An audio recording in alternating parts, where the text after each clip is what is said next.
안녕하세요. 신문 읽어주는 남자 지미진입니다. 오늘은 2023년 7월 27일자 매일경제신문 오피니언 면에 있는 내용을 읽어드리도록 하겠습니다. 자, 바로 시작합니다. 제목은 내 집 가진 사람이 많아지면 입니다. 팩트로는 주택 보유율 올라가면 자산 불평등 낮아질 듯 많은 정책이 이 기대에 기반. 문제는 보유율 높아질수록 집값도 따라 오른다는 것입니다. 자산 불평등 심화는 우리나라뿐만이 아닌 세계 대부분 국가에서 공통의 고민거리다. 특히 가계 자산의 대부분을 차지하는 주택가격의 상승은 경제력 격차의 확대에 그치지 않고 무주택자의 주거 불안정성을 높이는 요인으로 금융자산 격차에 비해 삶의 만족도에 직접적으로 영향을 준다. 이 때문에 자산 기반 복지를 지향하는 영미권 국가를 중심으로 한 선진국들은 20세기 초반부터 주택 소유를 통한 중산층 형성을 정책 목표로 추구해왔다. 우리나라 역시 경제 개발을 시작한 이래로 이러한 정책을 고수했다. 실제로 주택 소유와 자산 불평등이 어떠한 관계가 있는지를 살펴보자. 2019년 발간된 보고서에서 OECD 연구진은 주택 보유율이 높은 국가일수록 순자산 집중도로 평가한 자산 불평등도가 낮아지는 경향이 있다고 보고한다. 또한 전체 자산에서 주택 자산을 제거하는 경우 순자산 진위계수가 국가별로 평균 1.24배 높아짐을 보이면서 이른바 주택 소유의 균등화 능력을 정량화해 제시했다. OECD 연구진은 자가 보유와 자산 분포가 갖는 역의 관계에도 불구하고 모기지 부채의 신용위험, 주거, 이동성 제약으로 인한 노동시장 효율성, 경제적 및 사회적 회복력 문제 등을 들어 자가 보유에 과도한 인센티브를 부여하는 것에는 반대하고 있다. 그렇다면 이러한 결과가 자산 불평등 완화를 위해 자가 보유 지원 정책을 확대해야 한다는 논리를 정당화할 수 있을까? 간단한 수치로 예를 들어보자. 자산이 1인 무주택자 5명과 주택 자산이 10인 유주택자 5명으로 구성된 경제의 자산 진위계수는 0.409다. 주택 분양제도의 도움으로 무주택자 1명이 유주택자가 되고 자산이 10으로 증가하면 진위계수는 0.338로 하락한다.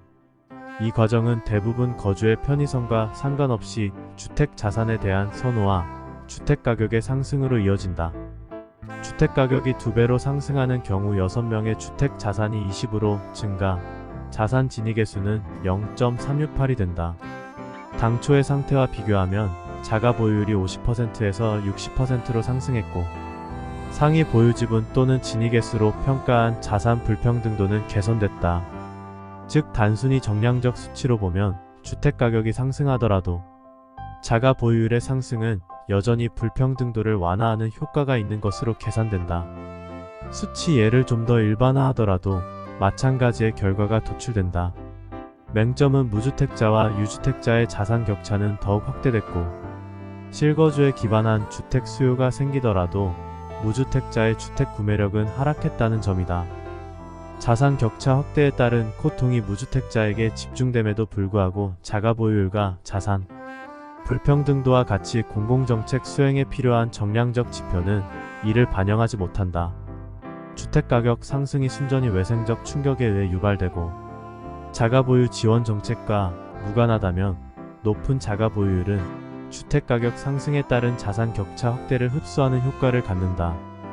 그러나 주택담보대출을 통한 유동성 공급, 1주택자 세제 혜택 등 주택 자산의 매력도를 높이는 대부분 지원 정책이 자가 보유자를 대상으로 한다는 점을 감안하면 정부 정책과 주택 경기가 무관하다고 볼 근거는 희박하다.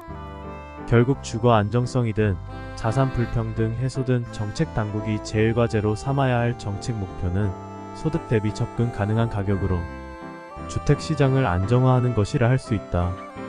그런데 13대책을 통한 전방위적인 규제 완화, 39조 6천억 원 규모에 달하는 특례보금자리론 등 올 한해 추진되고 있는 주택 정책은 이와는 반대 방향을 향해 전력 질주하는 것으로 보인다. 주택시장 연착륙이 목적이라고는 하지만 우려스럽게도 현재 상황은 부실한 기체가 불안하게 이륙하는 모양새다. 이상으로 이선화 국회미래연구원 연구위원님의 글입니다. 자가 보유율, 즉 내 집을 가진 국민이 많을수록 불평등 지수는 낮아진다는 이야기입니다. 삶의 기본적인 의, 식, 주에 관해서는 우리 국민 모두가 편안한 날이 빨리 오기를 기원합니다. 오늘도 행복하세요. 내일 또 만나요, 제발.